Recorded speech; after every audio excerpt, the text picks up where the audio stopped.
Hello ನಮಸ್ತೆ, welcome back to ಅಡುಗೆ number 1. ಇವತ್ತಿನ ರೆಸಿಪಿ ರೆಸ್ಟೋರೆಂಟ್ ಶೈಲಿಯಲ್ಲಿ ದಹಿ ಬೆಂಡೆಕಾಯಿ ಕರಿ ಹೇಗೆ ಮಾಡೋದು ಅಂತ ನೋಡೋಣ.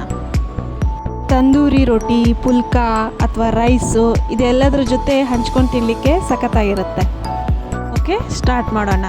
ಹೀಗೆ ಸ್ವಲ್ಪ 1 ಟೇಬಲ್ ಸ್ಪೂನ್ ಎಣ್ಣೆ ಹಾಕಿ ಕಟ್ ಮಾಡ್ಕೊಂಡಿರುವಂಥ ಬೆಂಡೆಕಾಯಿನ ಹಾಕ್ಕೊಳ್ಳಿ.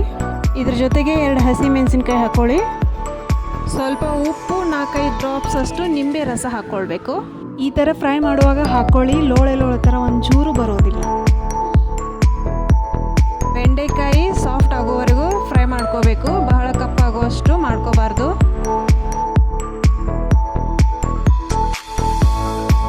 ಒಂದು ಕಪ್ನಷ್ಟು ಗಟ್ಟಿ ಮೊಸರು ತೆಗೆದುಕೊಂಡು ಅದಕ್ಕೆ 2 ಟೇಬಲ್ ಸ್ಪೂನ್ ಅಚ್ಚದ ಖಾರ ಪುಡಿ ಹಾಕ್ಕೊಂಡು, ಮತ್ತು ಅದಕ್ಕೆ ಧನಿಯಾ ಜೀರಿಗೆ ಪುಡಿ 1 ಟೇಬಲ್ ಸ್ಪೂನ್ ಹಾಕ್ಕೊಳ್ಳಿ.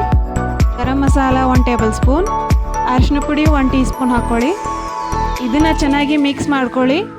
ಇದ್ರ ಜೊತೆಗೆ 1 ಟೇಬಲ್ ಸ್ಪೂನ್ ಬೇಸನ್ ಹಿಟ್ಟನ್ನು ಹಾಕ್ಕೊಳ್ಬೇಕು, ಅಂದರೆ ಕಡಲೆ ಹಿಟ್ಟನ್ನು ಹಾಕ್ಕೊಳ್ಳಿ. ಮೊದಲು ಇದನ್ನು ಸರಿಯಾಗಿ ಕಲಿಸ್ಕೊಂಡು ರೆಡಿ ಮಾಡಿ ಇಟ್ಕೊಳ್ಳೋಣ. ಈಗ ಕರಿ ಮಾಡಲಿಕ್ಕೆ 2 ಟೇಬಲ್ ಸ್ಪೂನ್ ಅಷ್ಟು ಎಣ್ಣೆ ಹಾಕ್ಕೊಳ್ಳಿ. ಎಣ್ಣೆ ಕಾದ್ಮೇಲೆ ಇದ್ರ ಜೊತೆಗೆ 2 ದಾಲ್ಚಿನ್ನಿ ಎಲೆ, 2 ಏಲಕ್ಕಿ, 2 ಲವಂಗ, ಸ್ವಲ್ಪ ಪ್ರಮಾಣದಲ್ಲಿ ಚಕ್ಕೆ, ಇದೆಲ್ಲ ಸ್ವಲ್ಪ ಎಣ್ಣೆಯಲ್ಲಿ ಅರೋಮ ಬರೋವರೆಗೂ ಫ್ರೈ ಮಾಡ್ಕೊಳ್ಳಿ.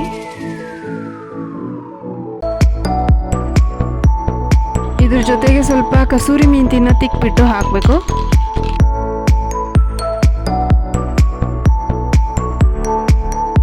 ಎರಡು ಮೀಡಿಯಂ ಸೈಜ್ ಈರುಳ್ಳಿನ ಸಣ್ಣಾಗಿ ಕಟ್ ಮಾಡಿಕೊಂಡು ಹಾಕ್ಕೊಳ್ಬೇಕು.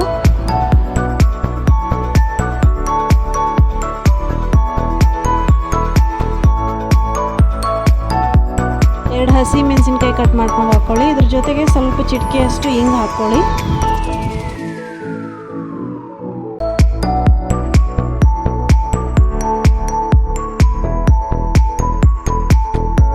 ಈರುಳ್ಳಿ ಸ್ವಲ್ಪ ಲೈಟ್ ಬ್ರೌನ್ ಕಲರ್ ಬರೋವರೆಗೂ ಫ್ರೈ ಮಾಡ್ಕೊಳ್ಬೇಕು.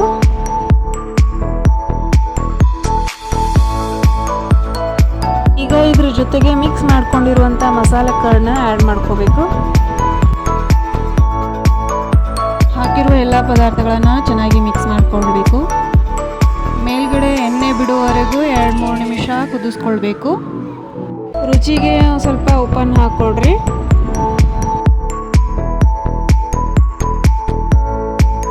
ಸ್ವಲ್ಪ ಲಿಡ್ ಕ್ಲೋಸ್ ಮಾಡಿ ಬೇಯಿಸ್ಕೊಳ್ರಿ. ನೋಡಿ, ಈ ಥರ 2-3 ನಿಮಿಷ ಬೇಯಿಸ್ಕೊಂಡ್ಮೇಲೆ ಮೇಲೆಲ್ಲ ಎಣ್ಣೆ ಬಿಡುತ್ತಲ್ಲ, ಆಮೇಲೆ ನಾವು ಬೆಂಡೆಕಾಯಿನ ಸೇರಿಸ್ಕೊಳ್ಬೇಕು.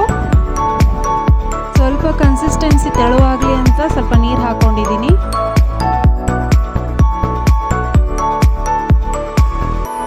ಬೆಂಡೆಕಾಯಿ ಸೇರಿಸಿದ ಮೇಲೆ 2-3 ನಿಮಿಷ ಬೇಯಿಸ್ಕೋಬೇಕಾಗತ್ತೆ, ಯಾಕಂದರೆ ಅದು ಮಸಾಲೆ ಜೊತೆ ಚೆನ್ನಾಗಿ ಬೇರಿಬೇಕು.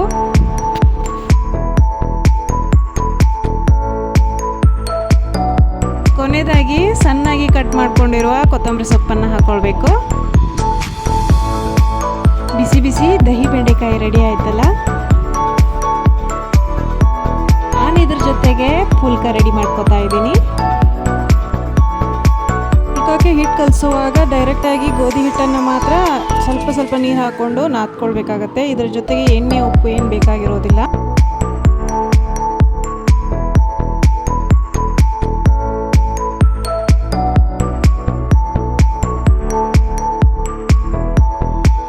ನನಗೆ ಸಪೋರ್ಟ್ ಮಾಡ್ತಿರೋ ಎಲ್ಲರಿಗೂ ನನ್ನ ಧನ್ಯವಾದನ ತಿಳಿಸ್ತಾ ಮುಂದಿನ ರೆಸಿಪಿಯಲ್ಲಿ ಸಿಗ್ತೀನಿ. ನಾನು ಮಾಡಿರುವ ರೆಸಿಪಿ ಇಷ್ಟ ಆಗಿದ್ದರೆ ಲೈಕ್ ಮಾಡಿ, ಶೇರ್ ಮಾಡಿ, ಸಬ್ಸ್ಕ್ರೈಬ್ ಮಾಡಿ.